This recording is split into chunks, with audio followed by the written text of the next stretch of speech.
Acceleration is simply the rate of change of velocity, or more easily put, how quickly or slowly something speeds up or slows down. Now, there are two things that can affect acceleration: force and mass. And that's summed up in Newton's second law, which is that force equals mass times acceleration, or F equals ma. Now, in this practical, we're going to investigate how changing the mass of an object affects its acceleration. And we're going to use light gates and a dynamics trolley to do that. Now, a dynamics trolley is simply a wooden block on wheels, and we're going to run it across the table and provide a force so it can accelerate using this mass here. Now, this mass, once it's hung over this pulley, will provide a force because it will have a weight, and that weight will pull the trolley along the table. We use the pulley to make sure that it stays in a nice smooth fashion, and there's also, if you notice, a carpet on the floor for the mass to fall onto. It's also a handy way of reminding you not to put your feet there, because if it falls on your toes, it could hurt. We need to know the mass of the trolley, so we're going to do that by measuring it on a scale. And I can see here that the trolley weighs 673 grams, or 0.673 kilograms. Now, the harder part for this experiment is to work out the acceleration, and we're going to do that using these, which are called light gates. Now, light gates are simply sensors that sense how much light is hitting them. If they're covered by something, the amount of light will go down, and the sensor will record that. And we're going to use that by having a piece of paper, as you can see here, stuck onto the trolley. As the trolley moves past the light gate, it will reduce the amount of light hitting it, and we can record that using a computer or a tablet or a data logger. We'll get to how you use that graph that's produced in a moment. So all that's left to do is to have a go at the experiment.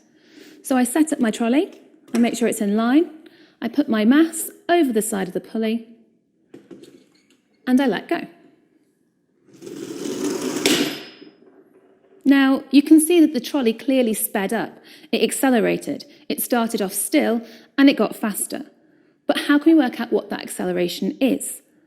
Well, the equation for acceleration is change in velocity over time, or A equals delta V over T. The delta symbol is that triangle, and it stands for change in. Now, to know a change in velocity, I need to have an initial or starting velocity and an ending or final velocity to be able to compare. The difference between the two will be the change. Now, that's where these light gates come into play. They will have produced a graph that looks something like this. It's a light intensity versus time graph, and you can see that there are two dips in the graph. The first dip is much wider than the second dip, and that's because the first light gate recorded a slower trolley passing it, so the black card covered it for a longer period of time. Now, if we focus on this first dip, you can work out how long the trolley was passing it for by looking at how wide the dip is. And we know the distance of the card by just measuring it with a ruler. I measured it before to be 10 centimetres. Now, velocity is equal to distance divided by time, or written as equations, v, velocity, equals s, distance, over t, time. If I divide 0.1 metres, or 10 centimetres, by the time shown on the light gate using the graph, I will get the initial velocity. All I need to do now is repeat the same process for the second, thinner dip, and this will tell me the final velocity. By working out the change between the two, I can work out the change in velocity. It's the difference between the final and the initial velocities.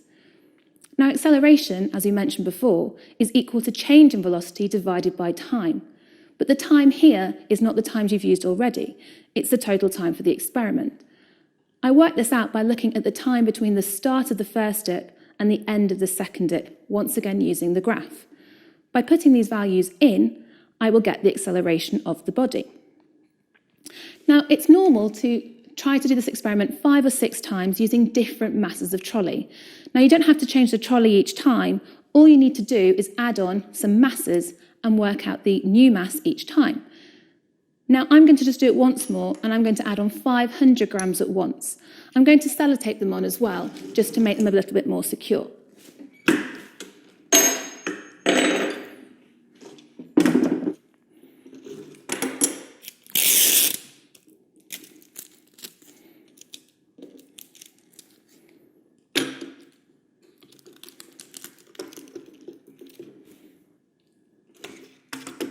All that needs to be done is for the Lightgate data logger to be reset and for me to reset the pulley.